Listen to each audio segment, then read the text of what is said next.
Bueno, sean bienvenidos los amigos y hermanos que nos ven por el canal de YouTube. Hoy vamos a abrir nuestras Biblias en Juan capítulo 14, versículo 1. Juan capítulo 14, versículo 1.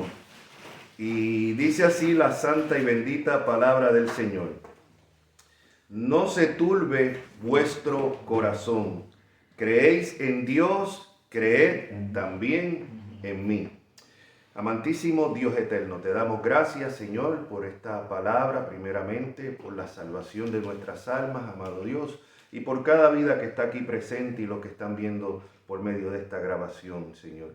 Ahora te rogamos, Señor, que en la exposición de tu palabra tú no tomes en cuenta la debilidad del predicador, Señor, y que lo que se hable aquí, Padre, sea primeramente para tu gloria y para edificación de cada uno de los oyentes. Que tu Espíritu Santo obre por medio de la exposición de tu santa y bendita palabra. En Cristo Jesús te lo rogamos. Amén. Amén.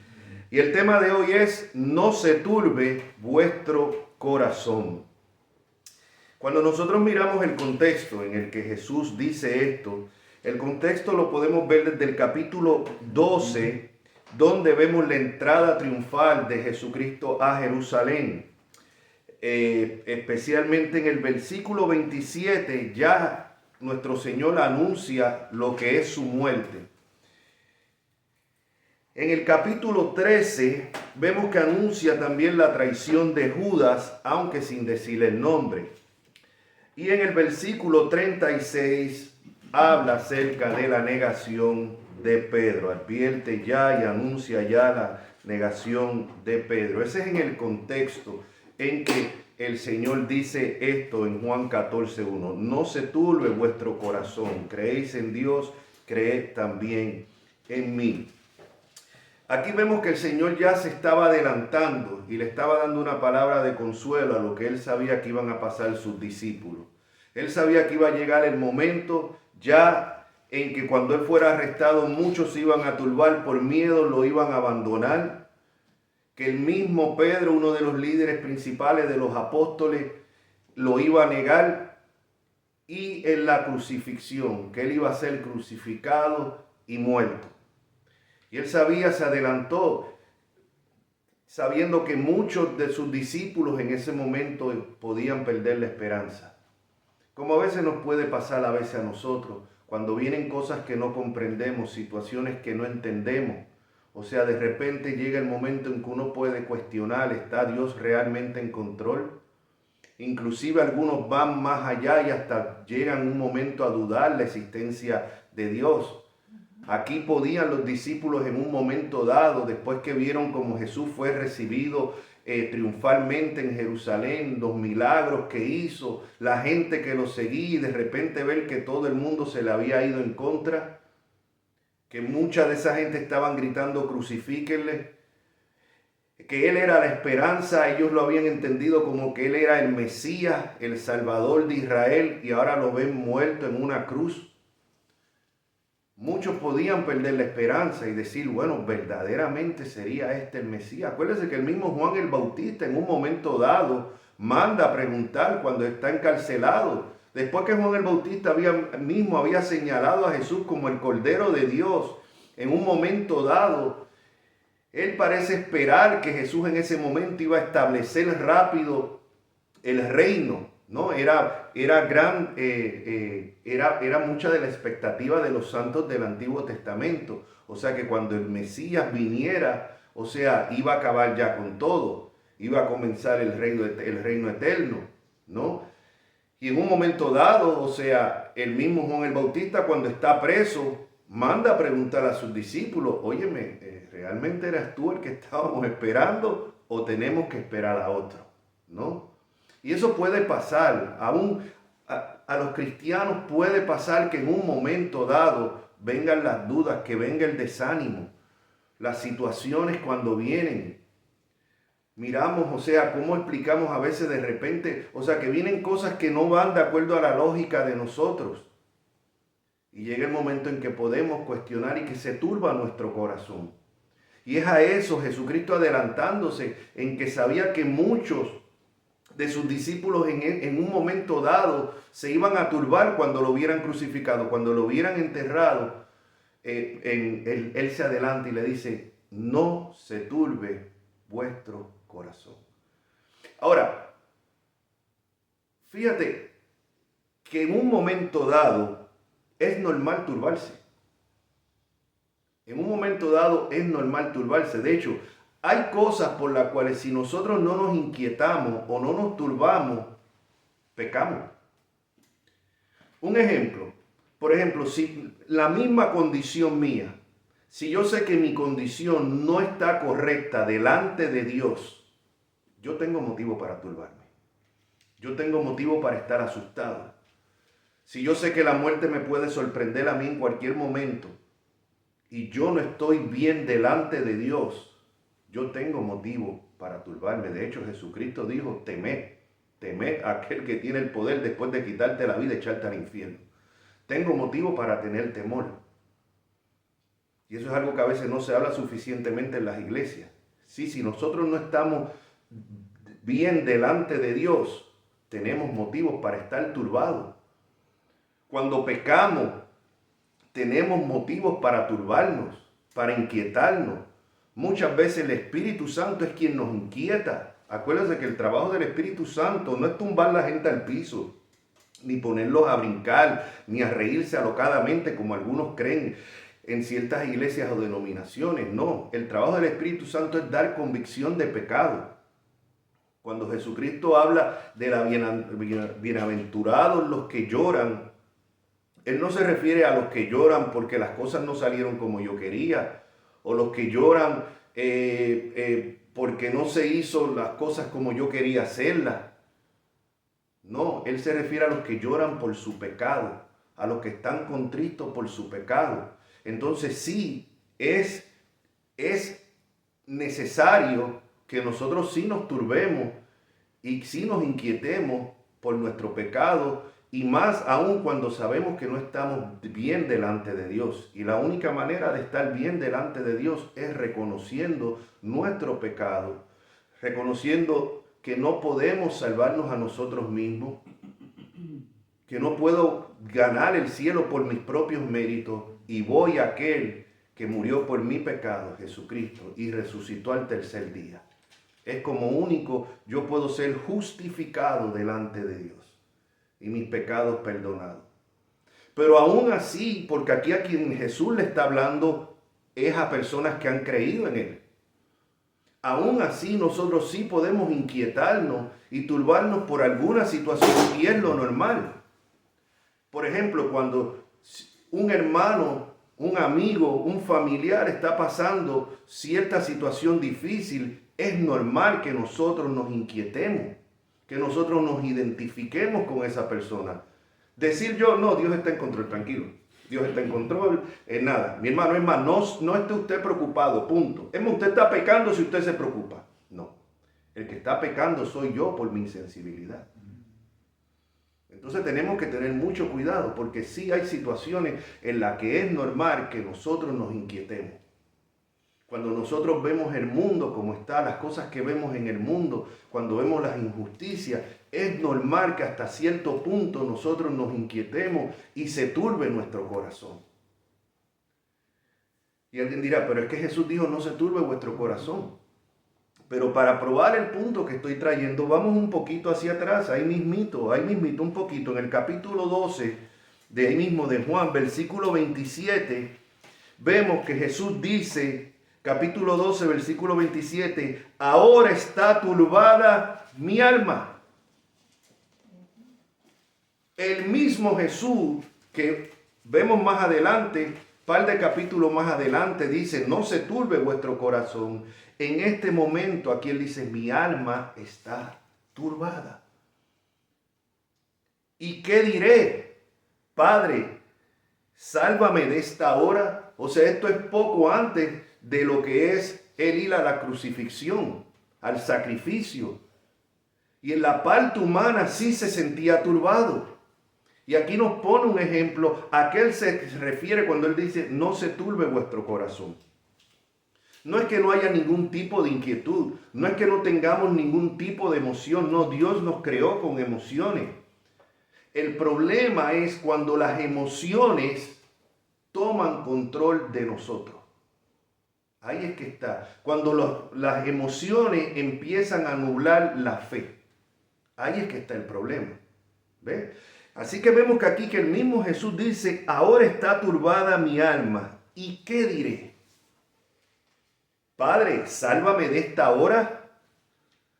Mas para esto ha llegado mas para esto he llegado a esta hora. En el momento en que el alma de Jesús se vio turbada, él pregunta, bueno, ¿y qué hago ahora? O sea, líbrame de esto. No. Recuerda el propósito del Padre. Recuerda cuál era el propósito que tenía con él. Recuerda que todo estaba ocurriendo de acuerdo a lo que Dios ya había decretado. Y que iba a ocurrir exactamente lo que Dios había decretado que iba a ocurrir. Y que había llegado la hora de él cumplir su misión. Y por eso él dice, Padre, ¿qué diré? Padre, sálvame a esta hora, mas para esto he llegado a esta hora. Padre, glorifica tu nombre. Y ahí es que nos pone el ejemplo. Que nos podemos ver en ciertas situaciones que de repente nos turban, que no esperamos, que no podemos reconciliar esta situación con el amor de Dios. Muchas veces parece que Dios no estuviera en control de las cosas, que son los impíos, que es el diablo. Parecieran que son los que toman control de las cosas.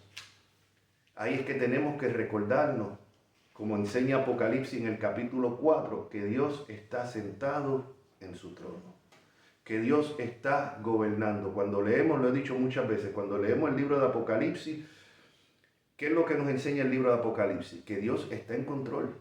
Que Dios está en control y que las cosas, por difíciles, aun cuando parece que el diablo, que el gobierno del diablo, cuando parece que los impíos están en control, cuando parece que la iglesia es derrotada, Dios sigue sentado en su trono. Es Cristo el que está abriendo los sellos, es Cristo el que está en control de los toques de trompeta, es Cristo el que está en control de las copas de la ira. O sea, y eso es algo que tenemos que recordarnos nosotros en el diario vivir y ahí recuperar nuestra esperanza. No significa que no nos duela, no significa que no nos dé tristeza. Caramba, perdemos un familiar, tenemos una gran pérdida, lloramos. La Biblia no prohíbe el llorar. La Biblia dice llorar con los que lloran. Y en el mismo 1 Tesalonicense, que es lo que vimos, cuando dice acerca de los que ya partieron con el Señor, dice, no os entristezcáis como los que no tienen esperanza. Él no dice no os entristezcáis, no, sino al extremo como el que no tiene esperanza. Y todo esto lo tenemos que poner en el contexto. Van a venir situaciones que van a ponerle a prueba nuestra fe. Pueden ser situaciones familiares, situaciones de salud, situaciones económicas, situaciones en que parece que los enemigos del evangelio están en control y están ganando, situaciones en las que tal vez parece que Dios nos ha abandonado. Eso lo vemos en el salmista. En muchas veces, clama a Dios y se siente abandonado. O sea, es normal, lo vemos en el mismo Job. Entonces, van a venir esas situaciones. ¿Y qué es lo que el Señor nos dice? No se turbe vuestro corazón. Creed en Dios. Creed también en mí. O sea, creer en Dios. Lo primero es estar rectamente delante de Dios por medio de Jesucristo. Y después dice, creed también en mí. Y aquí vemos algo de suma importancia. ¿Qué tal si nosotros hubiésemos leído que Moisés dice, creed en Dios y creed en mí? Wow, Moisés poniéndose a la par con Dios. O que hubiésemos leído que el apóstol Pablo hubiese dicho, creed en Dios y creed en mí. Una blasfemia. O sea, ¿qué hombre se puede poner a la par de Dios? Decir, creer en Dios y creer en mí. O sea, como lo que está diciendo, de la misma manera que crees en Dios, cree en mí. Pero vemos que Jesús lo hace. ¿Por qué? Y aquí una vez más vemos la divinidad de Cristo, porque Jesús es Dios. Aunque hayan sectas como los testigos de Jehová que lo nieguen, Jesús es Dios. No es el Padre, Él es el Hijo. Padre, Hijo y Espíritu Santo. 3 personas distintas componen al único Dios verdadero. Y esto no es algo para aquí los amigos o las personas aquí antitrinitarias que dicen, no, eso lo inventaron en el concilio de Nicea. No. Antes de decir semejante disparate, instrúyanse un poco.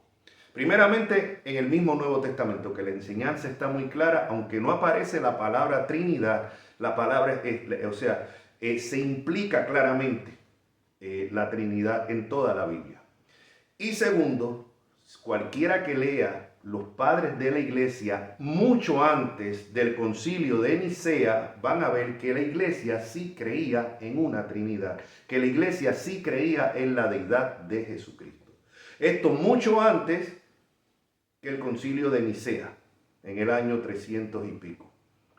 Digo esto porque muchos ignorantes dicen, no, es que la teología cristiana, todas las verdades que se llaman fundamentales del Evangelio, fueron decididas e impuestas en el concilio que convocó Constantino en Nicea. No. Cualquiera que se moleste en estudiar un poco de historia eclesiástica, que se moleste en leer los padres de la iglesia anterior al concilio de Nicea, va a ver que la iglesia estaba muy clara, primeramente, en la deidad de Jesucristo. Creían que Jesucristo era Dios, creían en la Trinidad, y estaba muy claro en lo que eran los libros inspirados por Dios del Nuevo Testamento. Los tenían ya prácticamente los 27 libros que nosotros entendemos como inspirados. La iglesia primitiva anterior a Nicea los tenía ya claros. Así que también decir que no, que fue la iglesia católica la que nos trajo los libros del Nuevo Testamento es otro disparate histórico. Basta simplemente con leer algunos padres de la iglesia anterior, el mismo Eusebio de Cesarea, que fue el primero que escribió acerca de la historia de la iglesia, el primer historiador eclesiástico, escribió la historia de la iglesia tal vez unos 15, 20 años antes del concilio de Nicea, y ya él en sus escritos, y lo sé porque lo he leído, porque tengo los escritos de él, no porque saqué algo fuera de contexto, deja claro lo que ya la iglesia entendían que eran los libros del Nuevo Testamento. Así que eso no fue algo que después un papa en el siglo IV, V decidió que eran los libros del Nuevo Testamento. Aquel lo que hizo simplemente fue afirmar lo que ya la iglesia creía. Igual que no fue Constantino quien cambió del sábado al domingo y hizo del domingo el día de reposo, como dicen algunos. No, Constantino simplemente lo que hizo fue que prohibió trabajar los domingos para que los cristianos que ya tenían la costumbre de guardar el domingo e ir a los cultos los domingos pudieran ir sin ningún tropiezo.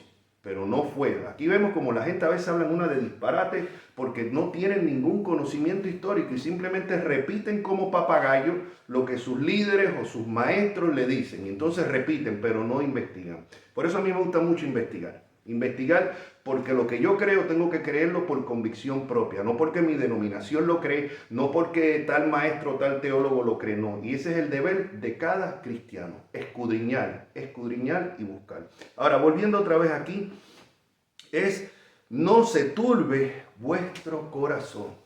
Y es lo que el Señor nos dice, sea cual sea, como le digo, hasta cierto punto sí es necesario, es normal que nos inquietemos, porque no somos insensibles. Si estamos pasando una situación difícil, es normal que nos dé tristeza. Si perdemos un familiar, es normal que nos dé tristeza. Si vemos la condición de nuestro país, que cada día está más depravado, la cultura más depravada, aunque sabemos que esto va a seguir empeorando hasta que Cristo venga, no podemos ser insensibles como algunos cristianos que cuando ven las cosas malas que ocurren, estos ignorantes e insensibles dicen, yo me alegro porque eso significa que Cristo está pronto, viene pronto. Me alegro que se sigan poniendo las cosas malas. ¿Pero qué es esto? ¿Cómo me voy yo a alegrar que las cosas se sigan poniendo cada vez más malas? Ah, no, porque eso significa que Cristo viene pronto. No, sí, yo anhelo que Cristo venga pronto, yo anhelo la venida de Cristo. A la misma vez tengo que aborrecer lo malo y a la misma vez me tiene que dar tristeza cuando veo el pecado manifestado. No podemos ser insensibles. Y si nos tiene que dar tristeza, nos tenemos que inquietar cuando vemos el pecado en nosotros y en otras personas. Cuando estamos en situaciones difíciles, cuando vemos amigos, amistades, personas que queremos en situaciones difíciles, tenemos que identificarnos a la misma vez, no al nivel de poner en duda el control de Dios o la existencia de Dios o el amor de Dios.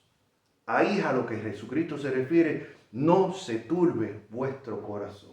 Estoy pasando esta situación, pero tengo que recordarme, como dice el salmista cuando dice, ¿por qué te turbas, alma mía? Y él se recuerda otra vez que el Señor es quien está en control. Y nosotros van a venir situaciones que pueden en un momento dado ponernos a cuestionar, que nos pueden sumergir en la tristeza. Pero es en ese momento que tenemos que recordar, como hizo Jesús cuando dijo, mi alma está turbada, pero ahí rápido fue a cuál era el propósito de Dios. Jesucristo estaba claro cuál era el propósito de Dios para lo que él había venido. Y alguien me dirá, sí, pero eso era Jesús. Yo no estoy seguro cuál es el plan de Dios en todo esto que yo estoy pasando.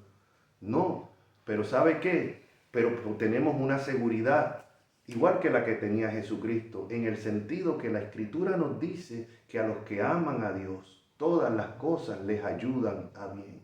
Y podemos entonces aferrarnos a esa promesa y saber que todas las complicaciones, que todo lo que está sucediendo, aunque nosotros no lo entendamos, ni el por qué, ni por qué de esa manera, Dios las va a obrar para el bien de nuestras almas. No necesariamente para lo que yo considero bien, sino para lo que Dios sabe que es el bien que necesitamos. Y esa es la promesa. Entonces, cuando nos encontremos en esta situación, sea la situación, y estoy seguro ahora mismo, hace poco la hermana que nos envió ese mensaje pidiendo oración ahora mismo por la situación de familiares y hermanos en Cuba.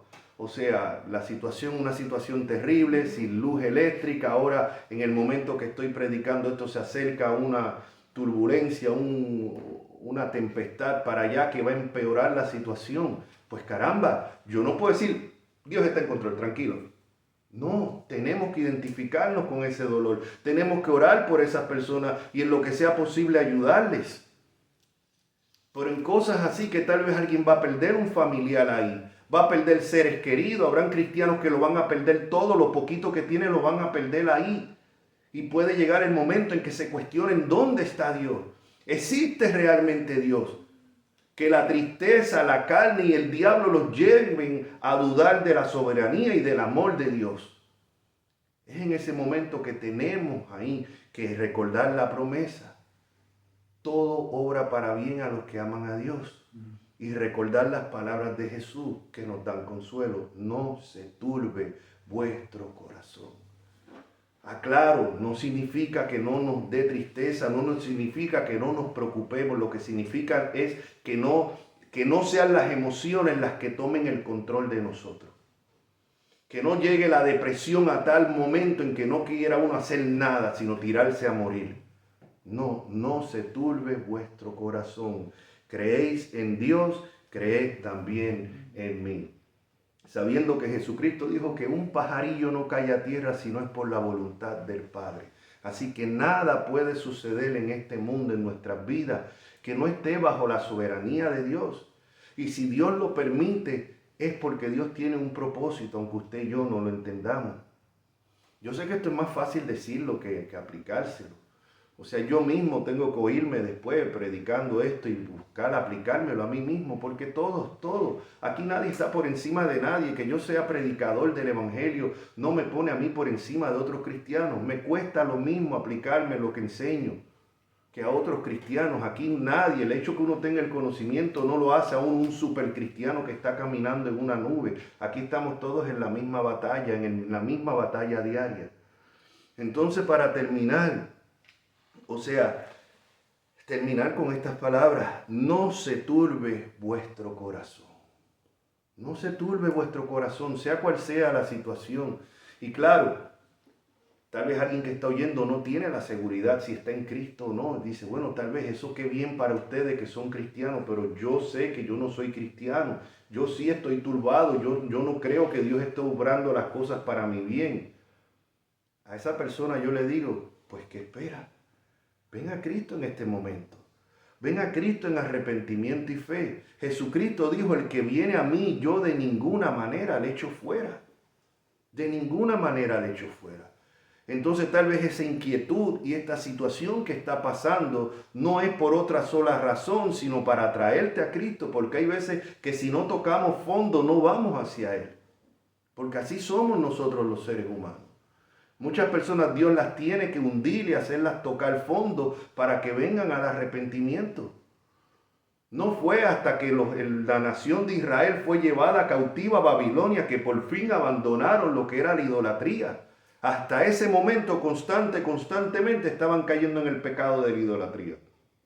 Tuvieron que tocar fondo, ser cautivos en Babilonia, para entonces ya después que regresaron, haber dejado por lo menos ese pecado de la idolatría por completo.